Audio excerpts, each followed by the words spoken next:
Hello everyone, in this video I'm going to talk about how to find square root of any number in just 2 lines of Python code.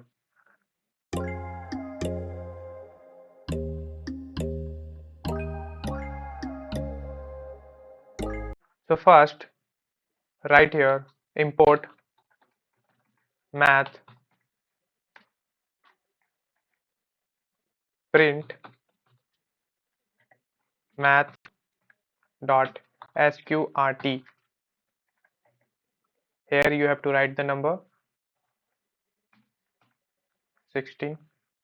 Let's run the program.